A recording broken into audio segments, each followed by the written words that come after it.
nyepesi na inayoeleweka. Zungumza nasi na tupo tayari kusikia, maana Bwana, neno hili hatulichukulii kama kawaida, wala hatulichukulii kwa namna yoyote iliyo nyepesi. Tunaamini na tunasadiki ya kwamba kwa neno hili maisha yetu yanaenda kupata mwelekeo mpya katika jina la Yesu Kristo wa Nazareti. Amen. Amen. Tunaenda kuangalia kwa habari ya neno juu ya meza ya Bwana. Meza ya Bwana. Nisikilize vizuri katika jina la Yesu. Uelewa au ufahamu, Kisukuma understanding, ndio msingi wa utendaji wa mambo yoyote katika ulimwengu wa roho. Kama umekuwa dhaifu au duni kwa habari ya uelewa juu ya jambo fulani au jambo lolote la kiroho, usitegemee chochote katika eneo lile. Bwana Yesu asifiwe sana. Mithali 21 mstari wa 16, Mithali 21 mstari wa 16 anafafanua vizuri jambo hili. Na maandiko yanasema, nanyi mtaijua kweli na hiyo kweli itawaweka huru. Neno mtaijua kweli sio sio kweli tuseme to know, anza weka hiyo mithali niliyokuomba pale. Anaposema mtaijua ni understanding. Bwana Yesu asifiwe sana.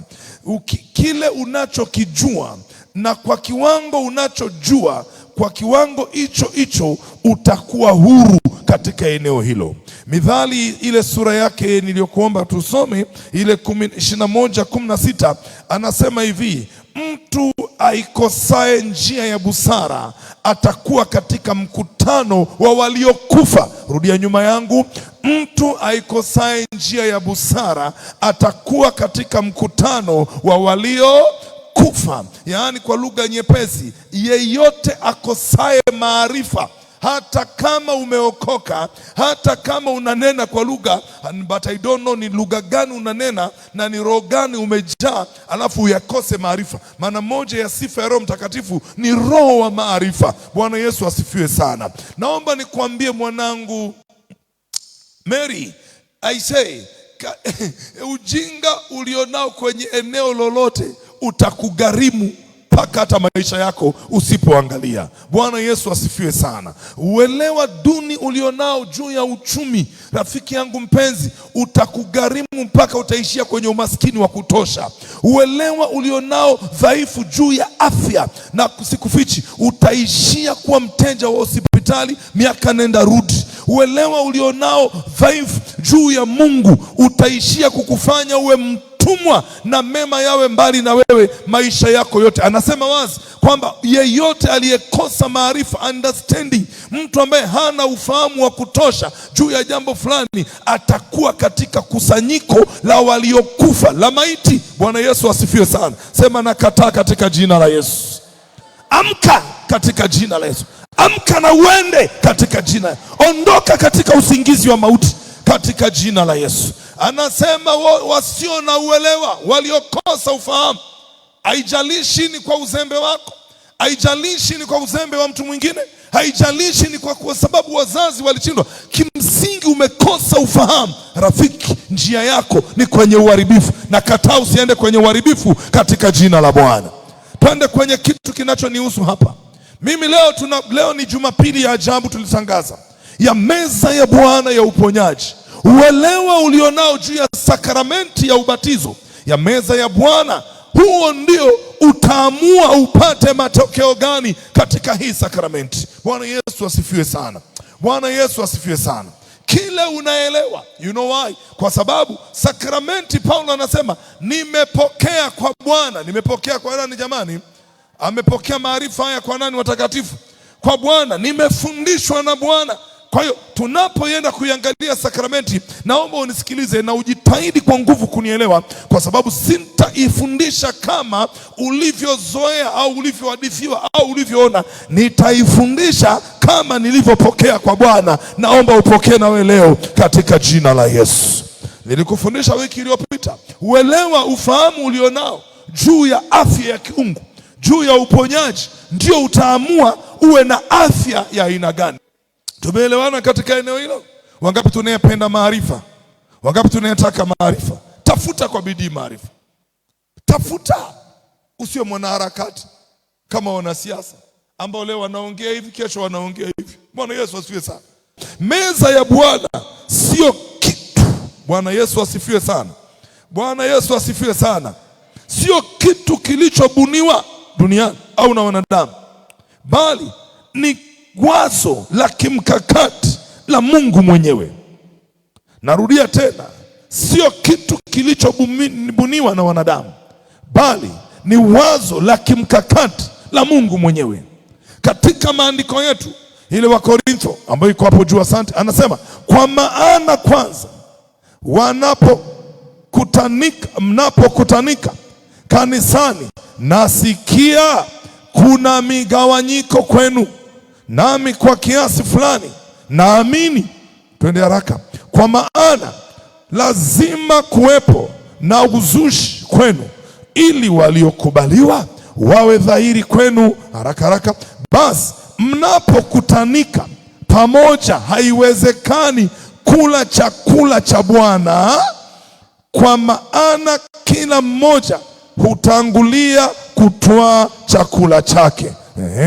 Katika kula huko, hata huyo ana njaa na huyo amefanyaje? Amelewa. Je, hamna nyumba za kulia na kunywea?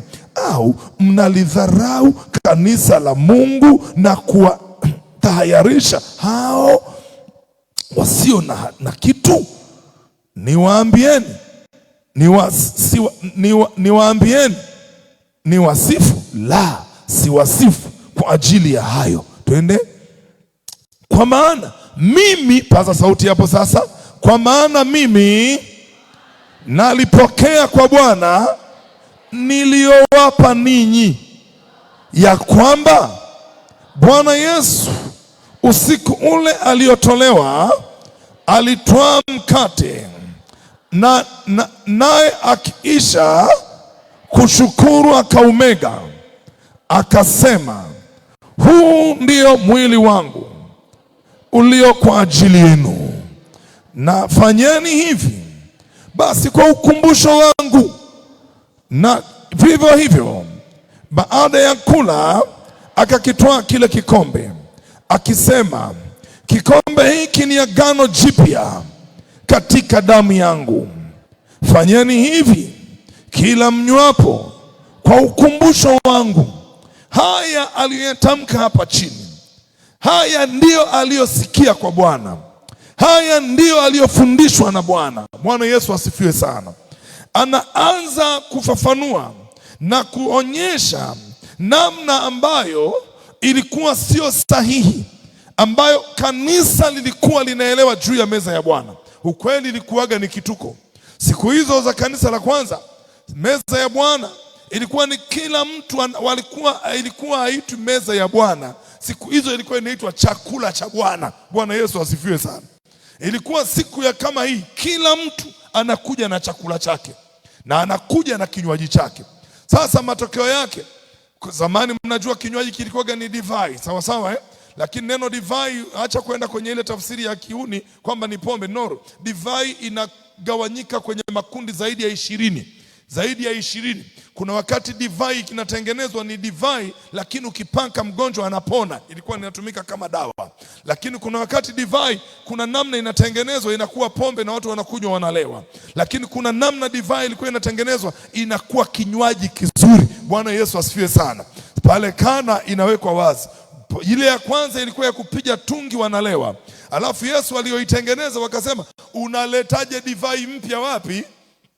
Mwishoni. Hii mpya inakujaga wapi? Mwanzoni.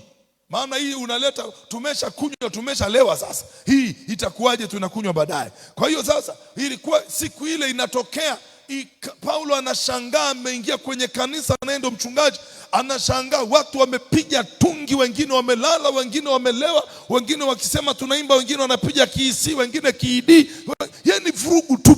Akagundua kumbe kumbe shida, kuna uelewa dhaifu juu ya meza ya Bwana. Ndio anawakemea. Maana akasema sasa kanisa mmeweka makundi. Wale wenye chipsi wamekaa kundi lao, wale wenye maharage wamekaa kundi lao, wale wenye nyama ya mbuzi wamekaa kundi lao, wale wenye soda wamekaa kundi lao, wale wenye chai wamekaa kundi lao. Ikawa ni vurugu na sokomoko mkubwa kwenye nyumba ya Mungu. Hiyo sio maana ya meza ya Bwana. Anawaambia maana ya meza ya Bwana ni hii ninayowafundisha leo. Akaanza kuichambua pale meza ya Bwana. Naomba niwaambie, naomba Mungu anisaidie ni kujengee ufahamu mzuri na ulio sahihi kwa habari ya meza ya Bwana. Sikiliza katika jina la Yesu neno hili. Meza ya Bwana ni silaha. Sema ni silaha. Sema ni silaha. Sema ni silaha yenye nguvu ya kiroho ambayo Bwana ametupatia watakatifu, na anasisitiza hii silaha munatakiwa mukumbushane. Hata baada ya yenu mukumbushane kana kwamba lile tukio alilofanya siku ile linafanyika sasa. Remembrance. Bwana Yesu asifiwe sana. Bwana Yesu asifiwe jamani. Wote mnajua kwa habari ya kesho kutwa ni Sabasaba. Sasa watakatifu, kwani ndio inaanza kesho kutwa? Ilianza zamani sana, lakini imefanywa na mfumo wa dunia. Remembrance, kwamba kila mwaka ile tarehe inafanyaje? Inakumbukwa. Alafu yanafanyika mambo yaliyofanyika siku zile ilipozinduliwa. Bwana Yesu asifiwe sana. Kwa Yesu anatuambia ifanyeni hivi kwa ukumbusho, kwamba endeleeni kuyafanya haya, endeleeni kufanya tukio hili, endeleeni kukumbushana. Bwana Yesu asifiwe sana. Bwana Yesu asifiwe sana. Sasa kwenye andiko letu tulilolisoma, zingatia mambo yafuatayo. Zingatia mambo yafuatayo. Bwana Yesu asifiwe sana. Bwana Yesu asifiwe sana. Ile meza ya Bwana ambayo Yesu anailaunch pale ilikuwa ni tofauti. Tumewahi kufundisha na mimi nimewahi kufundisha, lakini naomba nikufundishe kitu cha nyongeza kidogo leo. Ile meza ya Bwana tuliwahi kufikiri na tuliwahi kufundisha, na ndivyo ilivyo. Inafananishwa na ile waliokula siku ile wanatoka Israeli. Mnakumbuka Mnakumbuka jamani? Waliila ile Pasaka. Bwana Yesu asifiwe sana. Ile usiku walikula, wakachinja yule mnyama na wakapakaza damu. Sawa sawa Tunaelewana? Sasa hii anayoianzisha Yesu ni tofauti na ile. Bwana Yesu asifiwe sana. Ile tunaona walichinja mwana kondoo. Bwana Yesu asifiwe.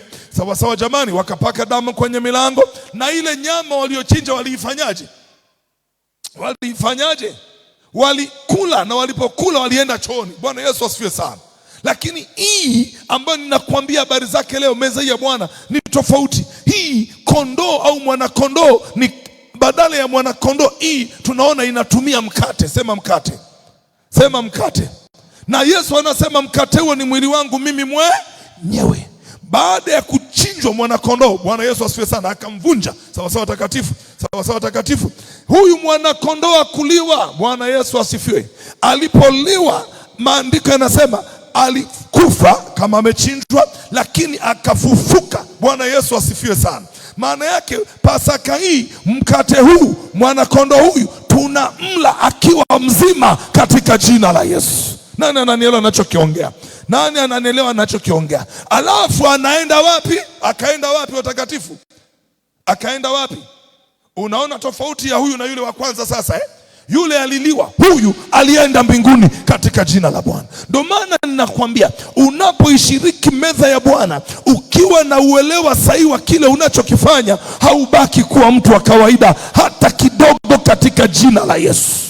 Naomba nikwambie katika jina la Bwana, tunapoenda kushiriki mwili huu, I say DNA yako inaenda kuwa contaminated na DNA ya Kristo aliye hai pembeni ya kiti cha enzi cha Baba. Hivi ninavyoongea katika jina la Bwana, yani vile alivyo pale, mwili wake ulivyo pale, wewe unapokea chapa zile, unapokea asili ile. Naomba pokea katika jina la Bwana. Ninapoutazama mkate, sioni kama Waisraeli walivyoona, ninaona kama mwili wa Kristo aliye hai, aliyepaa, aliye na Baba katika jina la Bwana. Kwa hiyo sio msosi wa kawaida katika jina la Yesu. Ndio maana wote wanaotumia meza hii wakiwa na mtazamo sahihi, hakika hakika mambo yasiyokuwa ya kawaida lazima yatokee kwenye maisha yao. Naomba yakupate leo katika jina la Yesu. Naomba ikutoe kwenye ukawaida leo katika jina la Yesu. Hii sio meza ya kawaida,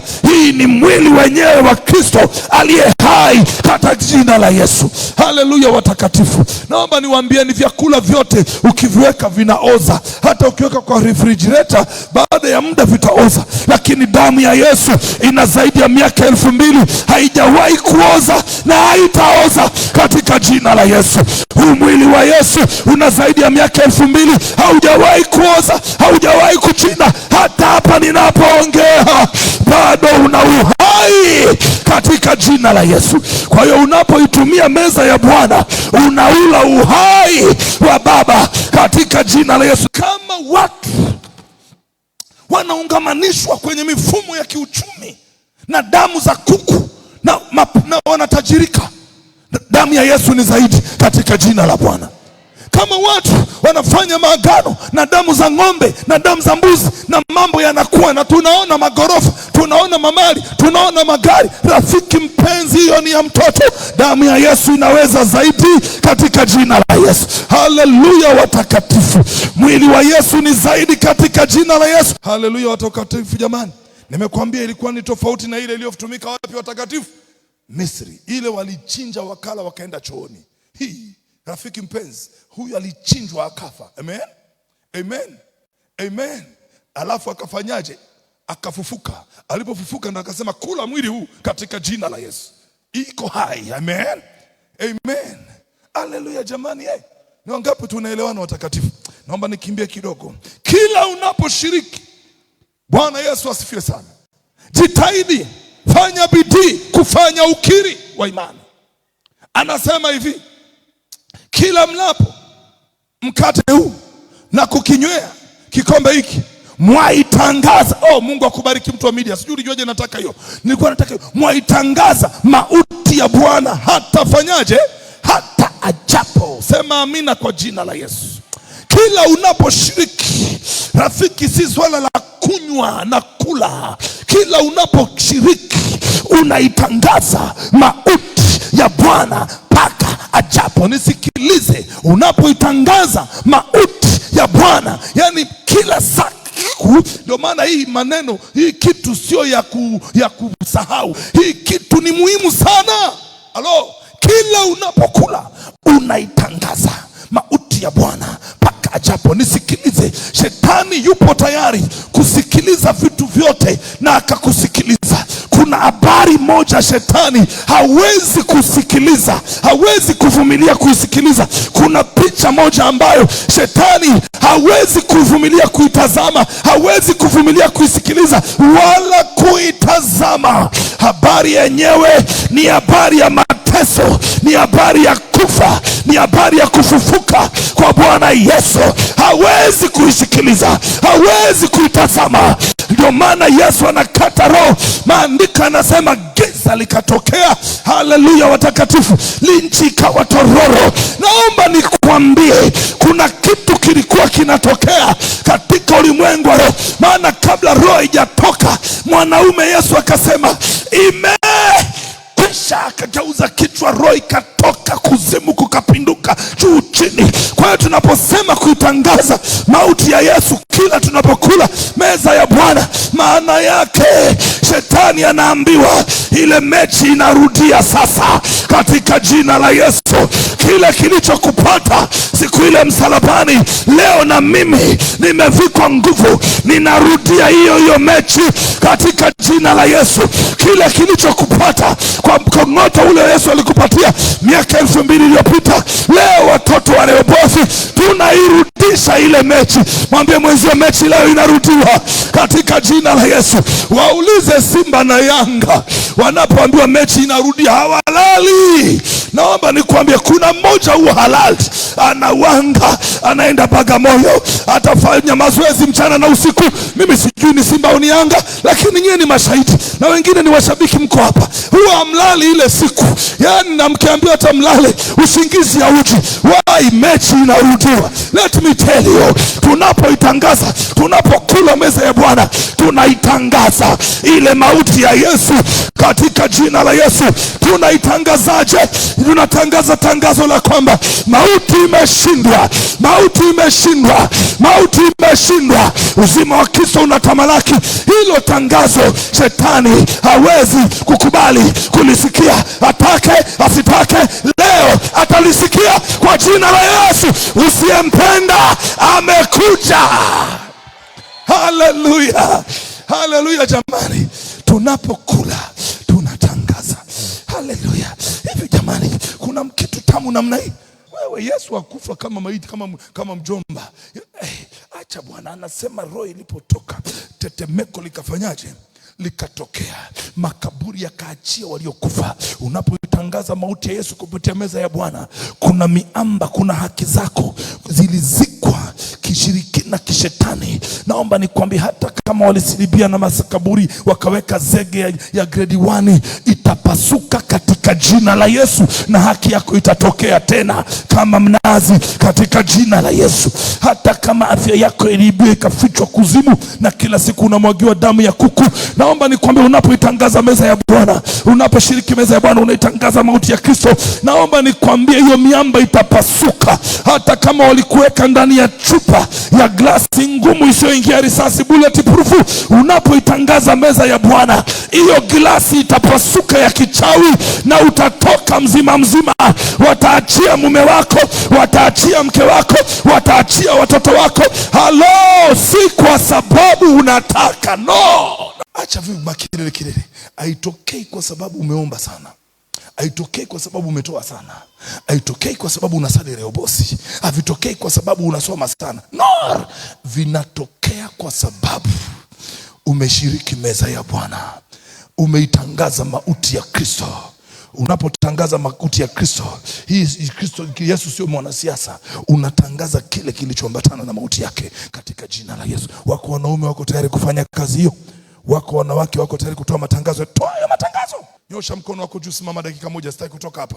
Kuna kitu hapo tuke vizuri. Hatuachi kuzaa. Weka, simama haraka, simama kipentekoste. Sema katika jina la Yesu.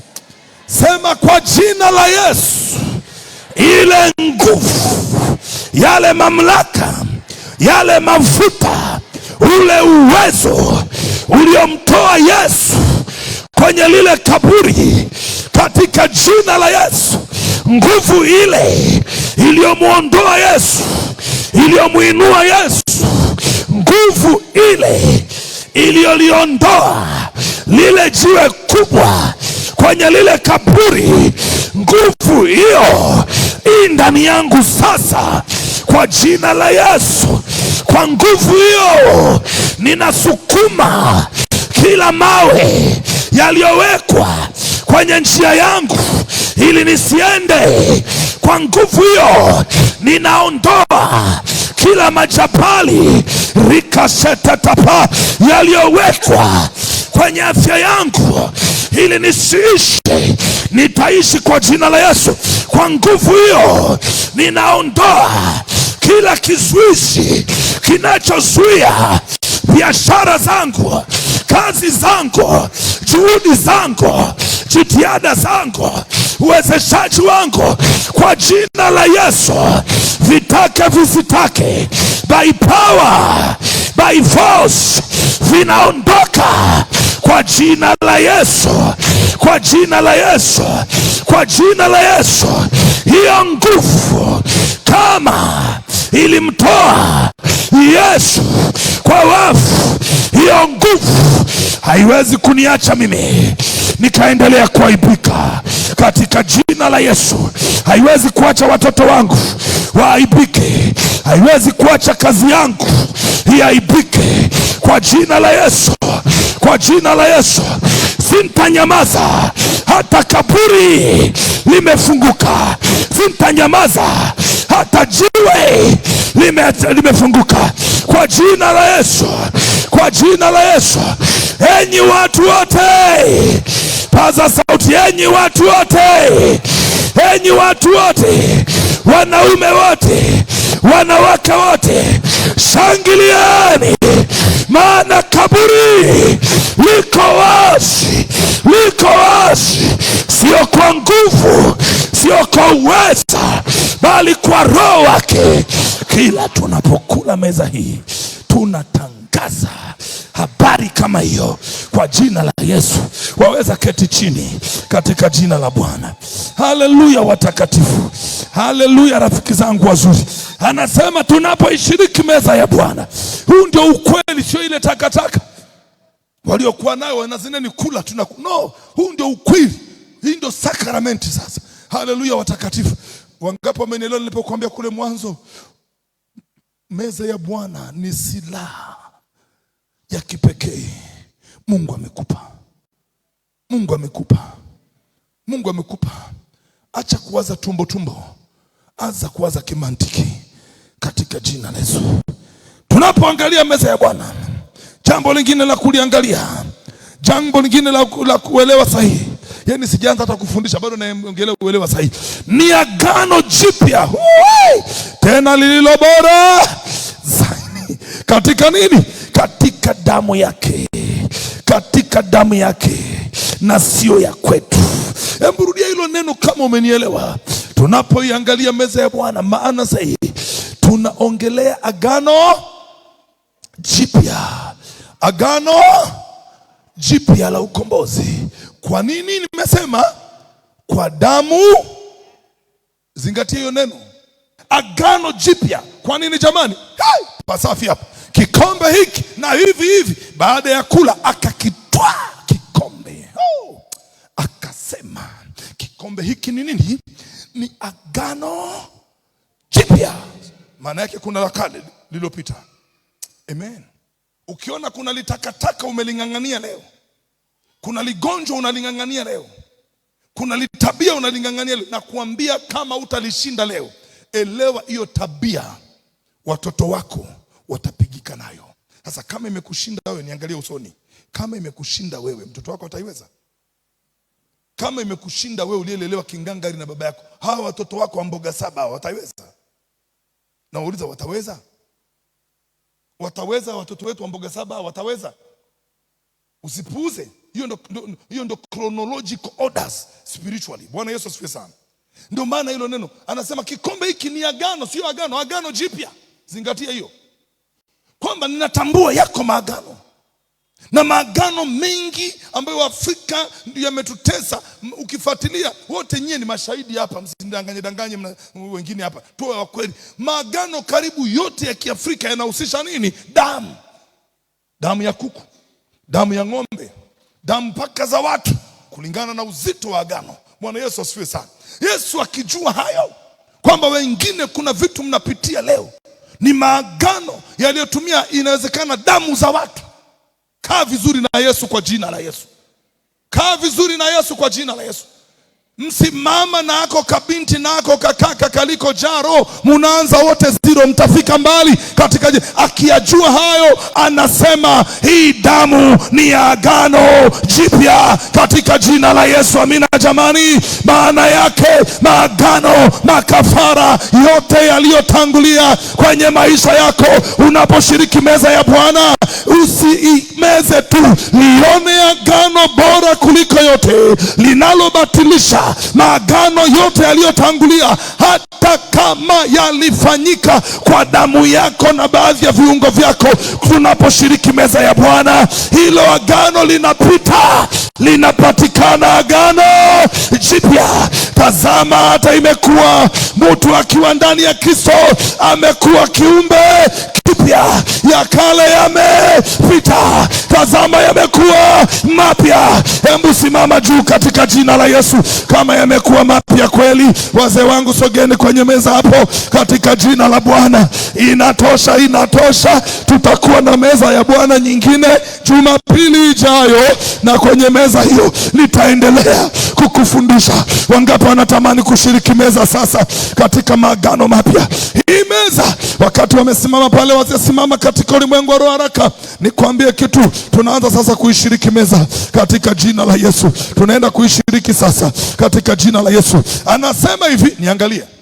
Anasema ni agano jipya. Sawa sawa, sawa sawa. Katika nini? Damu yangu, sio yako. Zingatia ile neno nilikwambia, damu yake. Sema damu yake, sema damu yake, sema tena damu yake. Asante. Sema damu yake, sema damu yake. Nisikilize, agano hili alifanyiki kwa damu yako. Agano hili alitegemea damu yako. Nisikilize kwa jina la Yesu, agano hili linategemea damu yake. Amen, amen, amen. Huna chochote kwenye agano hili, ni damu yake. Narudia tena, ni damu yake. Narudia tena, ni damu yake. Shetani asikuletee sababu yoyote ile kwamba wewe iko hivi kwa sababu hii na hii. Mwambie ndio, mwambie, sema ndio, sema ndio, sema ndio, nakubali yote, lakini sema kwa imani, lakini agano hili ni la damu yake, linategemea damu yake, kwa lazima litafanikiwa. Wangapi wamenielewa kwa jina la Yesu? Ni agano, na nguvu ya hilo agano ni damu yake. Najua ya kwako isingefaa, najua matendo yako, hajasema matendo yako, damu yake.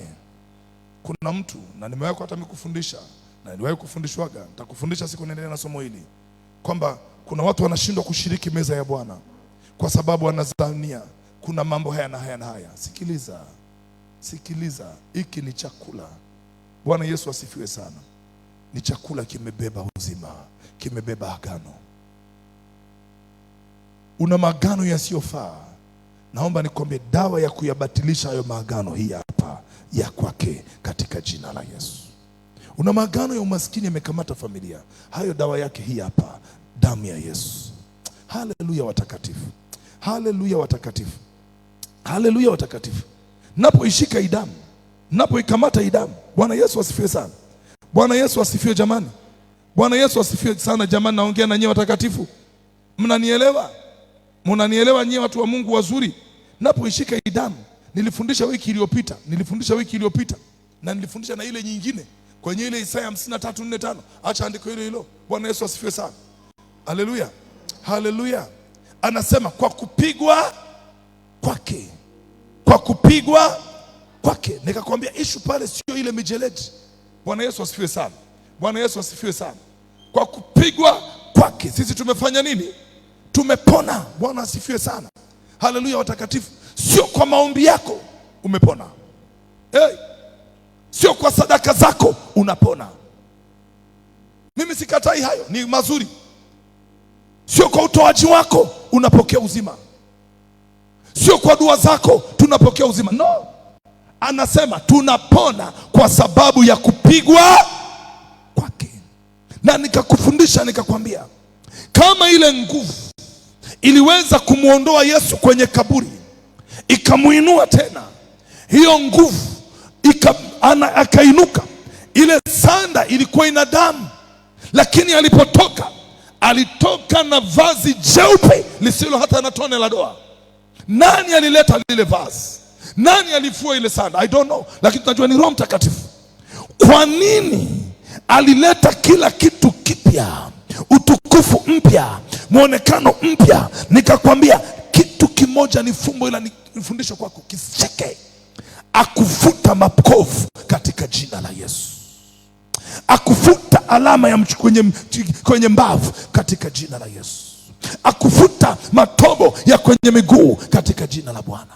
Akufuta zile alama, matobo, majeraha ya kwenye kichwa katika jina. You know why? Ni kwa sababu ya andiko hili. Anasema by these stripes, yani kupigwa sio fimbo. Neno kupigwa kwake ni neno kupigwa, kuna maanisha yale mapigo, zile alama ambazo hata hapa ninapoongea Baba anazitazama mbinguni katika jina la Yesu. Nisikilize, Baba anapomtazama mwana ameketi mkono wa kuume, anaona majeraha yaliyozingira, mapigo yaliyozingira kichwa chake. Akiyatazama yale mapigo, neno la kinabii linatokea kwenye ule mstari wa wa 7 anasema kwa mapigo haya, kwa mapigo haya, kwa mapigo haya, kwa mapigo haya, maana maandiko yanasema kwa kupigwa kwake sisi tumefanyaje? Tumepona. Kwa mapigo haya watoto wa Rehobothi wamepona. Inawezekanaje? Mapigo yapo alafu wewe uendelee kuugua? Hiyo haipo katika jina la Yesu. Nani anaelewa ninachokiongea? Katika jina la Bwana. Sio kwa sababu ya maombi yako, sio kwa sababu ya jitihada zako, ni yeye. Bwana Yesu asifiwe sana. Bwana Yesu asifiwe sana. Anapotazama makovu, anapotazama mapigo ya kwenye mikono, I say mbingu haiwezi kunyamaza, mbingu haiwezi kutulia kukuona unaendelea kudhoofika wakati makovu yapo. Jamani, maneno haipo katika jina la Yesu. Haipo. Mfungwa mdaiwa amelipa deni lote, amemaliza deni lote. Gari yako haiwezi kuendelea kushikiliwa polisi, rafiki yangu, tena wala uhitaji ruhusa kuitoa. Yani unaondoka nayo, na wakifunga geti unatoka nalo katika jina la Yesu. Makovu ya Kristo hata sasa yapo. Vidonda vya Yesu hata sasa vipo. Majeraha ya Yesu hata sasa yapo, na yamebaki vile, maana ili litimie neno la kinabii linalosema kwa majeraha haya wewe umepona katika jina la Yesu. Kwa jeraha hili wewe umefunguliwa. Kwa jeraha hili huzuni zako zimeondolewa. Pokea hiyo katika jina la Bwana. Sema amina kama unanielewa. Sema amina kama unanielewa. Sema umeelewa. Maana na kwa kupigwa kwake sisi tumefanyaje jamani? Tumepona. Hili neno lilinenwa miaka zaidi ya 1000 kabla hata Yesu hajapigwa. Miaka zaidi ya 1000 kabla hata Yesu hajaguswa. Anakuja kupigwa ili lineno litimie. Na wewe leo unapokea uponyaji ili lineno litimie katika jina la Yesu. Anasema mbingu na nchi zitapita, lakini hata yodi moja katika maneno yale haitapita. Mungu yuko tayari kupoteza ulimwengu na mali zake na hazina zake zote kwa ajili ya kulitimiliza hili neno kwenye maisha yako. Na linatimilizwaje? Tumeangalia leo kupitia meza ya Bwana, kupitia meza ya Bwana, kupitia damu ya Yesu. Tunaingia kwenye agano jipya, agano la damu yake. Nini maana ya damu? Nini maana ya mkate? Biblia inaposema kuhusu damu, damu ina maana mbili. Damu maana ya kwanza, damu inamaanisha uhai, inamaanisha uzima. Na maandiko yanasema uzima wa mtu ungalipo katika ile damu. Na katika Efeso Paulo anasema uzima wetu, uhai wetu umefichwa ndani yake yeye, ndani ya damu yake yeye, ndani ya damu yake yeye. Kwa hiyo tunaposhingia kwenye agano hili, rafiki yangu mpenzi, tunaungamanishwa intimately na maisha ya Kristo na DNA ya Yesu. Tunaenda kufanya agano.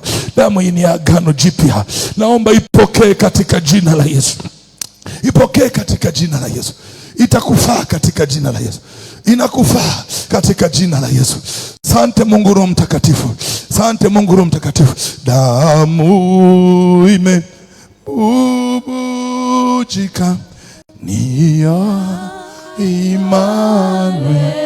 Immanueli. Wakioshwa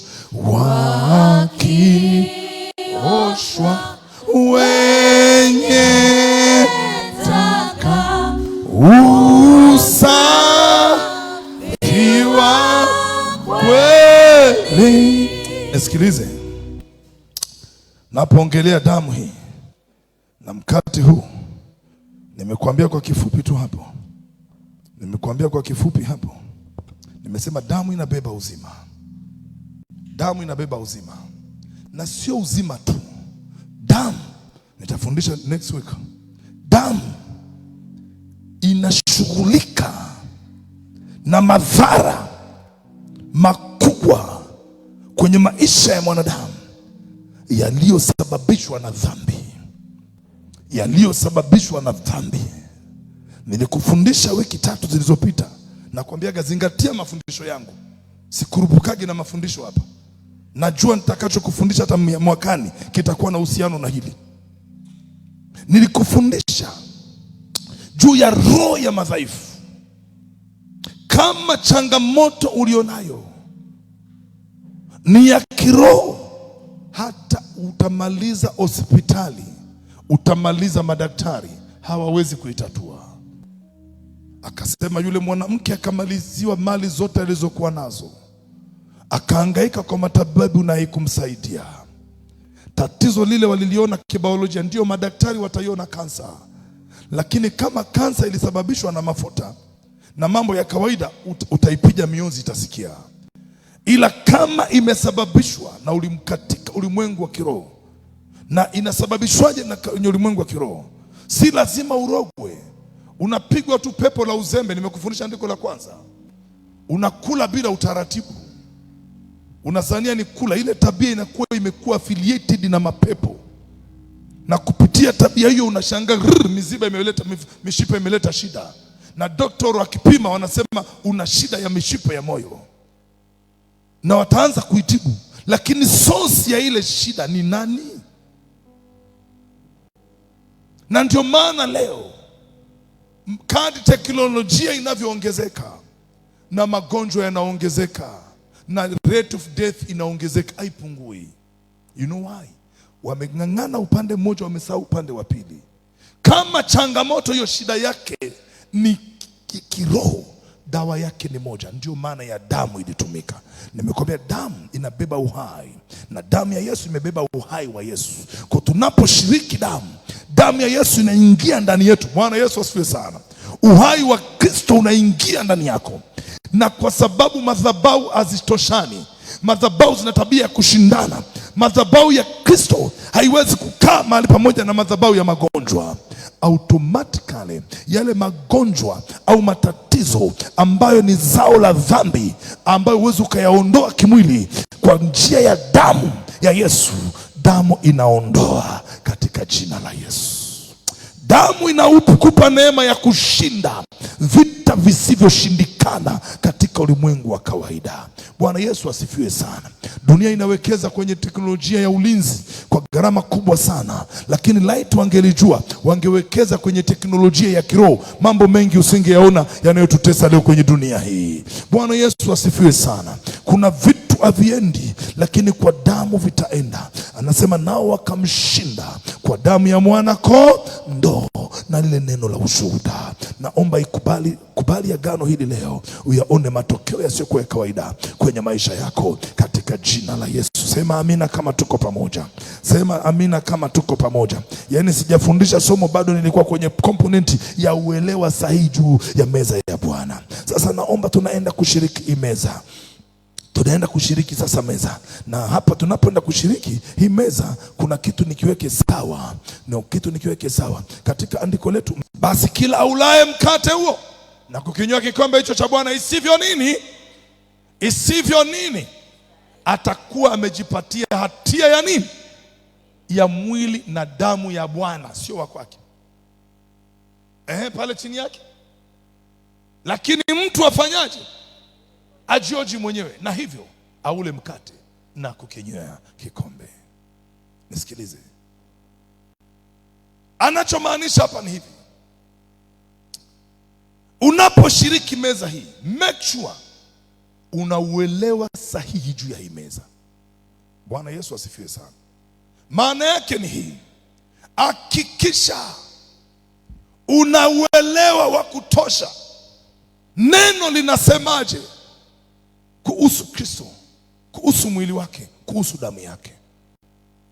Maana yake usishiriki tu sawa. Neno linasema hivi: kwa kupigwa kwake si tumefanya nini? Tumepona. Kama huna uelewa wa kutosha juu ya hichi, utaenda utashiriki meza, una ugonjwa wako sawa, na utatoka umekula meza na bado una ugonjwa wako. Haitakiwi hivyo.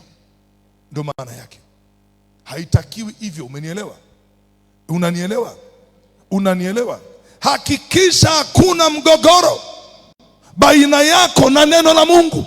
Sawa takatifu. Sawa jamani. Tuko pamoja huku nyuma. Mimi naitwa mchungaji Kubena. Bwana Yesu asifiwe. Sijala haramu bado. Amina. Bado sijala nini jamani? Haramu. Ndio maana nakwambia ukweli, sikuogopi. Bwana Yesu asifiwe sana. Sawa sawa Getruda. Sijala haramu. Bwana asifiwe sana. Tuko pamoja. Usivyo stahili. Usigombane na neno unapoenda kushiriki meza hii. Neno linasemaje juu ya biashara zako? Anasema mimi ndiye Bwana Mungu nitakaye kupa nguvu na akili ya kutengeneza nini? Pesa. Mbona mifuko yangu imekauka? Hapana. Ndicho kinachotakiwa hapo. Bwana asifiwe sana. Unapoenda nenda ukiwa na mtazamo huo. Naenda kushiriki damu, naenda kushiriki mwili, lakini mbona maandiko nitakuchimbulia huko mbele siku zinazokuja. Bwana Yesu asifiwe sana. Bwana asifiwe sana. Isivyo stahili. Bwana Yesu asifiwe. Haitakiwi uingie kwenye meza. Bwana Yesu asifiwe jamani. Isivyo stahili. Kama kuna chochote, make sure uko sawa kwenye maneno ya Mungu. Hello jamani. Hello jamani, tunapatana vizuri? Wangapi wamenielewa? Unaweza ukasema je, si kwamba inatuzuia? Nisikilize. Kama kuna mtu anapaswa zaidi au wa kwanza kutumia meza hii, ni yule mwenye matatizo, ni yule mwenye dhambi.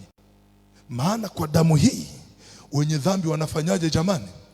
Wanaoshwa. Hii ndio dawa sasa katika jina la Yesu. Hii ndio nini? Hii ndio dawa. Maisha yako ni machafu. Sasa tiba yako ndio hii. Tengeneza katika jina la Yesu. Dhamiria kubadilika katika jina la Bwana. Sema inatosha maisha ya kuitegemea dhambi katika jina la Yesu. Amen. Na leo mwarobaini irizi ya kutokurudia tena maisha ya maanguko ndio hii katika jina la Bwana. Amina. Amina. Nimeanguka vya kutosha, sikujua kumbe ni magano machafu. Leo ninabatilisha ili agano la udokozi na tufanya agano kwa njia ya damu hii. Sintadokoa tena. Damu ya Yesu nisaidie. Nani ananielewa ninachoongea katika jina la Yesu? Hivi unakuja kwenye harusi, mwenye harusi anatangaza, jamani muda wa kula umefika, chakula kitamu, lakini chakula hichi watu wafuatao, kama una hivi, kama una hivi, kama una hivi usile. Hiyo harusi kuna mtu atabaki humo ndani? Maana yake tengeneza, tengeneza. Na ndio maana tumeiweka kwamba lazima leo utengeneze katika jina la Yesu.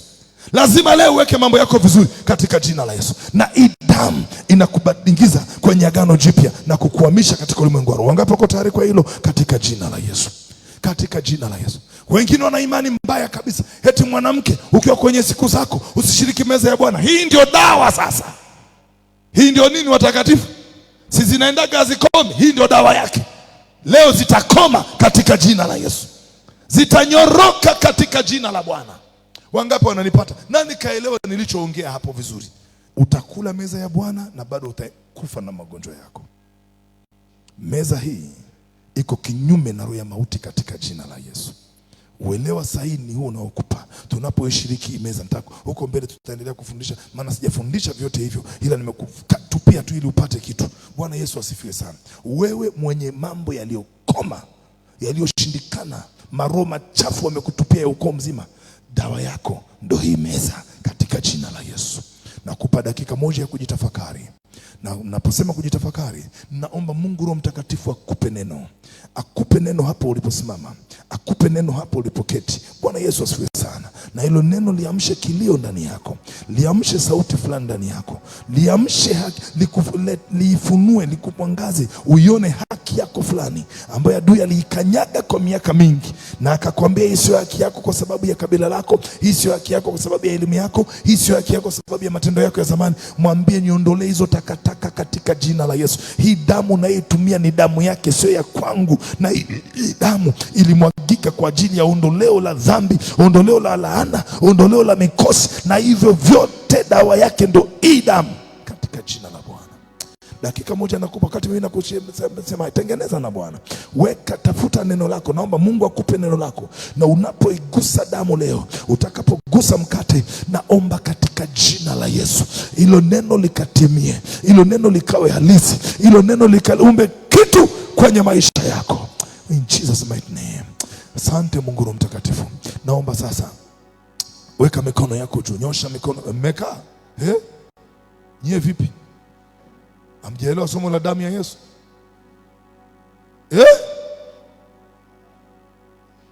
Wenzenu walikula ya kondoo.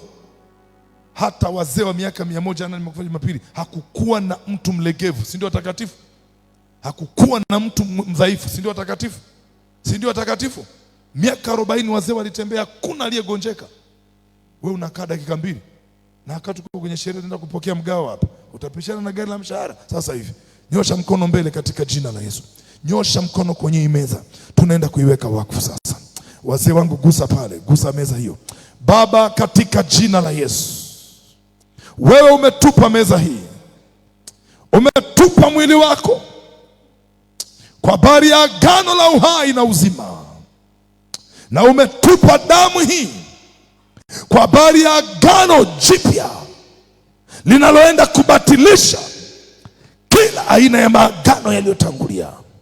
Roho Mtakatifu, kupitia mwili huu, kupitia damu hii, ninaita sasa mafuta kutoka juu dhidi ya kila aina ya nira, vizuizi, mikwamo, vikwazo vya aina yoyote ya kiroho vilivyoshika mama huyu, vilivyoshika baba huyu, vikamwachilie katika jina la Yesu.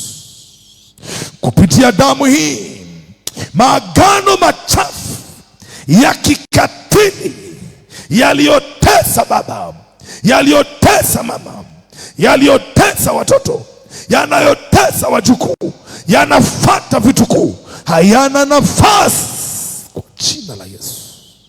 Ninafukuzia nje kila takataka za kuzimu, kila takataka za uharibifu, kila takataka za kitabia.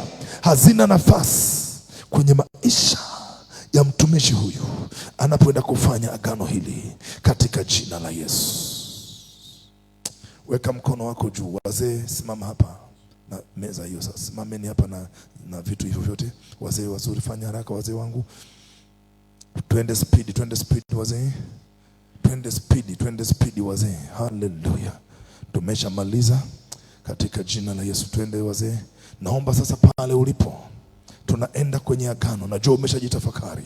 Nimekupa tu njia nzuri nyepesi. Nitafundisha next week, kwa wiki ijayo nitachimba sana. Sijafundisha somo hata kidogo. Nilikuwa naelezea tu maana sahihi ya meza hii. Naomba sasa, unajua umejitafakari, njoo chukua meza hii, na unapokuja kuishiriki leo, elewa unaenda kula mwili wa Kristo, unaenda kuitumia damu ya Kristo, unaenda kubatilisha kila aina ya agano lililotangulia. Kuna kitu kilikutesa miaka mingi. Naomba nikwambie, utakapokamata damu na mkate huu leo, akitarudia tena. Tunaenda kutangaza mkomo wa mazoea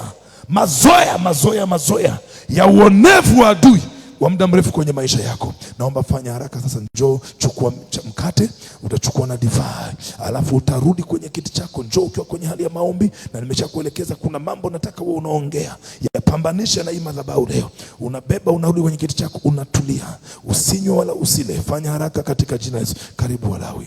Asante Roho Mtakatifu. Damu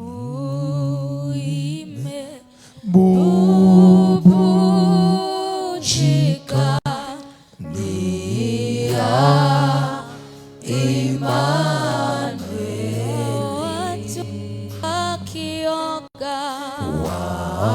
Immanueli, weka andiko letu la msingi, naye akisha kutoa kikombe akanywa, akatoa mkate akaumega. Liweke hapo hilo andiko.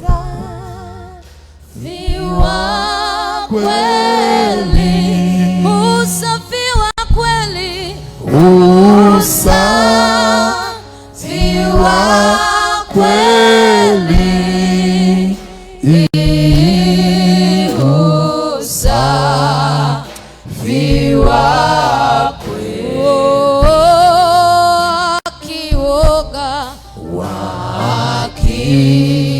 wakioga wenye taka usafi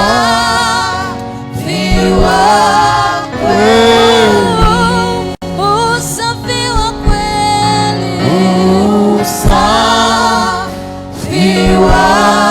kweli.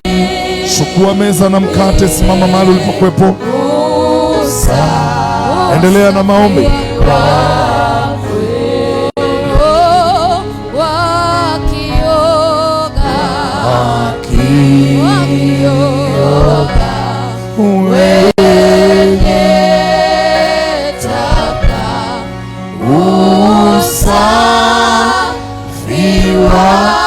Ongeza mwendo, ongeza mwendo. Hakuna chombo kingine pale.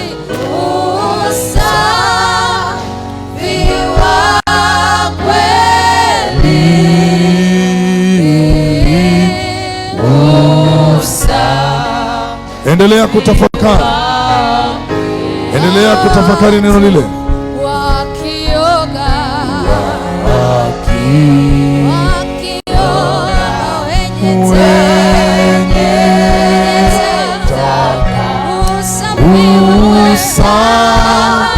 Usafi wa kweli, usafi wa kweli, usafi wa kweli.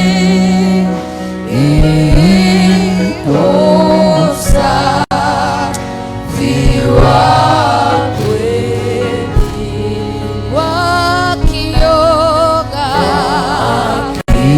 wenye taka,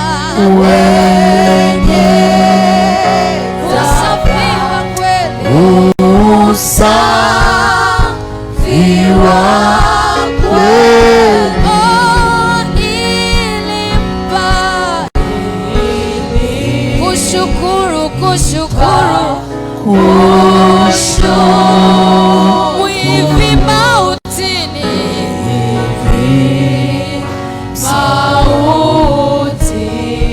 nami nisiye udhuru. Naomba tuje hapa. Njoo moja kwa moja hapa. Yani safi ndani, yani safi ndani, damu, yani safi ndani, yani safi ndani, yani safi ndani, yani safi ndani. Nami nisiye udhuru,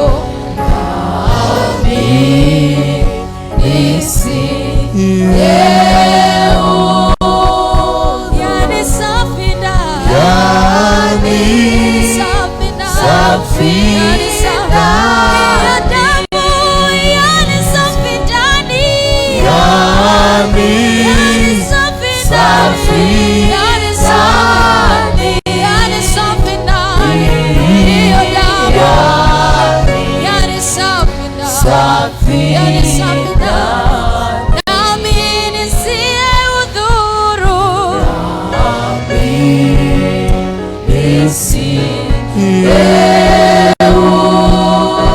yani safi ndani, safi ndani. Kondoo wa kuuawa,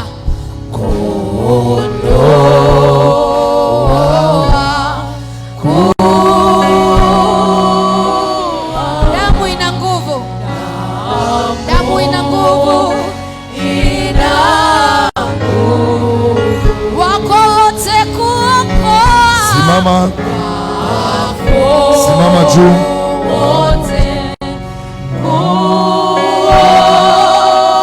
Kwa utimilivu,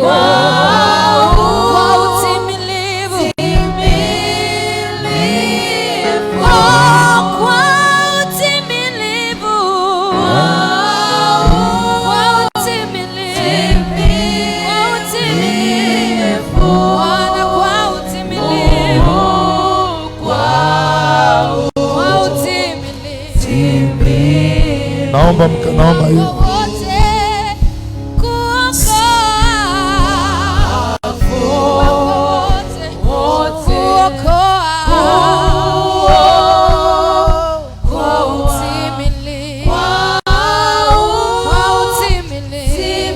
Chukueni na Yesu sasa.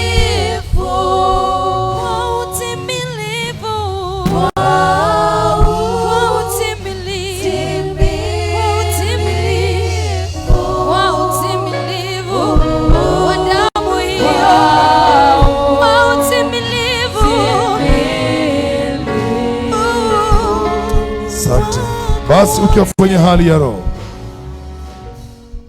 Najua umeshajitathmini na umeshajipambanua kwamba damu ya Yesu inaenda kufanya nini sasa ndani ya mwili wako, na mkate ambao ni mwili wake unaenda kutenda nini kwenye mwili wako. Ni kuombe neno moja, usishindane na neno la Mungu. Kile Kristo amesema kwa habari yako, damu hii inaenda kukipigilia muhuri leo katika jina la Yesu. Damu ya Yesu inaenda kukithibitisha katika jina la Yesu. Kile kimekwama muda, damu ya Yesu inaenda kufungua mlango na kitaenda katika jina la Yesu. Nao walipokuwa wakila, Yesu alitoa mkate.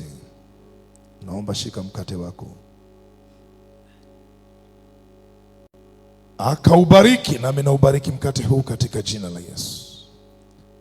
Akaumega, akawapa wanafunzi wake, akasema baada ya kumega, twaeni mle, huu ndio mwili wangu.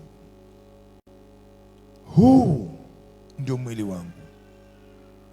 Alipotwaa ulikuwa ni mkate, na wewe ulichukua hapa mkate, lakini nimeubariki. Anabadilisha, anasema sio mkate, ni mwili. Naomba zingatia, ulichoshika kwa mikono yako ni mwili wa Yesu.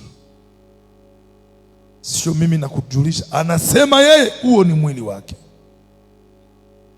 Hapana shirika kati ya mwili wa Kristo na Beliari. Hapana shirika kati ya mwili wa Kristo na magonjwa.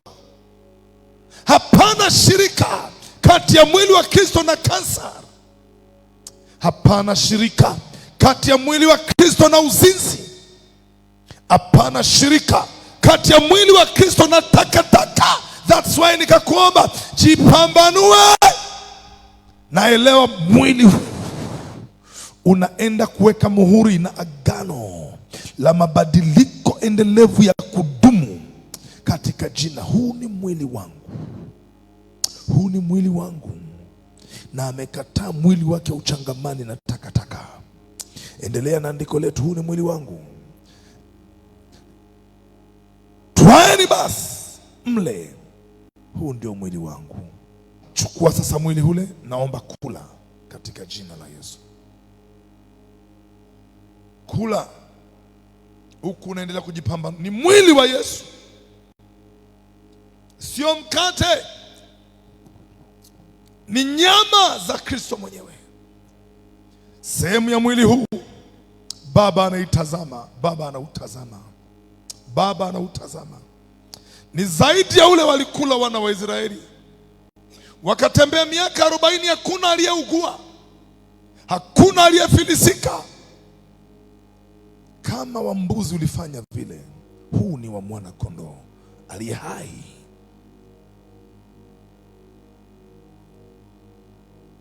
Vivyo vivyo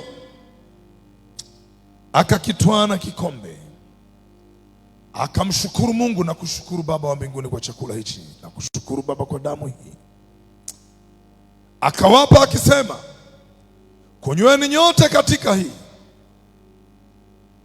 kwa maana hii ndiyo damu yangu ya agano, imwagikayo kwa ajili ya wengi kwa ondoleo la dhambi na matokeo ya dhambi kwenye mwili wako. Aliichukua kama divai tulivyokukabidhi, lakini fahamu sasa, hiyo sio divai. Mwenye meza anasema hiyo ni damu, kwa jina la Yesu. Itakaponyunyizwa kwenye matumbo yako, inaenda kuondoa kila kazi ya dhambi kwenye mwili huo. Kama liko gonjwa lililokupata kama urithi wa dhambi, naomba nikwambie, sio unapona. Natangaza sio kwamba utapona, linaondoka katika jina la Yesu. Anza kuangalia uhalisia kwa jina la Yesu. wakamshinda kwa damu ya mwanakondoo na neno la ushuhuda. Kama kuna tabia yoyote iliyojijenga kwenye maisha yako kama zao la dhambi, inaenda kuondoka, sio kubadilika, inatoka, hata alama zitakuwepo katika jina la Yesu. Basi mengine Roho Mtakatifu amesema na wewe kwa habari ya damu hiyo. Naomba katika jina la Yesu sasa kunywa hiyo damu, na unapokunywa chukulia kama unainyunyiza kwenye mwili wako wote, na kila inakopita inaondoa, kuanzia kwenye nywele mpaka kwenye mwili. Pashataraka seka baba. Kareka saita rabashantara baba. Oh my God, ina seta rababa. Oh kashanta raba saka ya tata. Anasema kwa kupigwa kwake, kwa hiyo damu uliokunywa, kwa huo mwili uliokula, mateso hayana nafasi tena katika jina la Yesu Kristo wa Nazareti. Kwa hiyo damu iliyobubujika kwenye mikono yake, ritarika seketa tapareka, kuna vitu vinaachia kwenye mwili wako. Kwa hiyo damu iliyomwagika kwenye mabavu yake, na leo umeinywa agano la uzima. Magonjwa ya moyo yanaachia, yanaachia kama ilivyotoka kwenye kifua. Magonjwa ya moyo, magonjwa ya ini, magonjwa ya kifua, ninaamuru sasa utimilifu wa hilo agano. Ingia kwenye maombi ya kibabe katika jina la Yesu. Omba kipo kumaanisha pambana na hali yako, acha usanii. Umeinywa damu, umeingia kwenye agano, umeingia kwenye agano dada, umeingia kwenye agano mama, umeingia kwenye agano baba, umeingia kwenye agano kaka, umeingia kwenye agano, umeingia kwenye agano. Usifanye masiara, usifanye mchezo. Fungua masikio, fungua masikio, itika amina kwa kile Bwana anakuelekeza. Fungua masikio ya kiroho. Kuna kitu kinasemwa, kuna kitu kinaongea, kuna sauti inasema, kuna maelekezo yanaachiliwa kwa habari ya hiyo biashara, kwa habari ya hilo duka, kwa habari ya hiyo afya, kwa habari ya hiyo ndoa, kwa habari ya huo mkwamo, kwa habari ya hiyo familia. Acha damu ya Yesu ifanye kitu. Acha damu ya Yesu. Paza sauti yako kwa jina la Yesu. Ondoka mahali umesimama kwa dakika moja mbili kwa jina la Yesu. Fanya hatua ya imani. Mwambie Bwana, naondoka hapa, naingia kwenye agano la uzima. Natoka kwenye agano la mauti, naingia kwenye agano la uzima. Na watoto wangu kwenye agano la mauti, na waingiza kwenye agano la uzima. Na utoa mume wangu kwenye agano la mauti, tunaingia kwenye agano la uzima. Lepa seta raka sheta. Umeshindwa kusimama, piga magoti, piga magoti. Mwambie Bwana, naingia kwenye agano, naingia kwenye agano. Anza kufanya ukiri kama nilivyokufundisha. Tangaza mauti ya Yesu, tangaza mauti ya Yesu dhidi ya kila aina ya maagano, dhidi ya kila aina ya magonjwa, dhidi ya kila aina ya maonevu, dhidi ya kila aina ya mateso, dhidi ya kila aina. Tangaza mauti ya Yesu, tangaza mauti ya Yesu, tangaza mauti ya Yesu, tangaza mauti ya Yesu. Tangaza, tangaza, tangaza, tangaza. Itangazie nafsi yako, tangazia kabila yako, tangazia boma la baba yako. Tangaza, tangaza kwa jina la Yesu. Riko seketa rabosika. Kuna watu Bwana anasema nao, umebaki wewe peke yako kwa sababu ya ugumu wa moyo wako. Fungua moyo wako, fungua moyo wako. Upo kwenye agano, upo kwenye agano, upo kwenye agano, upo kwenye agano, upo kwenye agano. Hakuna kuremba kwenye ili agano. Tangaza mauti ya Yesu, tangaza mauti ya Yesu, tangaza mauti ya Yesu, tangaza mauti ya Yesu. Anza kunyunyiza hiyo damu kwa imani, anza kunyunyiza hiyo damu kwa imani, anza kunyunyiza hiyo damu kwa imani, anza kunyunyiza hiyo damu kwa imani. Nyunyiza kwa familia yako, nyunyiza kwa magari yako, nyunyiza kwa nyumba yako, nyunyiza kwa imani. Kuna mahali pana kusumbua, nyunyiza hiyo damu, nyunyiza hiyo damu, nyunyiza hiyo damu, nyunyiza hiyo damu kwenye mishipa ya moyo, nyunyiza hiyo damu kwenye mishipa ya moyo, nyunyiza hiyo damu kwenye uvimbe wa tumbo, nyunyiza hiyo damu. Rikashatrakapaka ebakashataraba yerekesatete. In Jesus mighty name. Pigia Bwana Yesu makofi. Hallelujah. Damu ya Yesu inanena mema, inanena hata sasa, inanena hata sasa, inanena hata sasa, inatangaza mauti ya Yesu dhidi ya kila kazi. Nitasema ndio, nitasema, nitasema haleluya, ndio Bwana, ndio Bwana, ndio Bwana,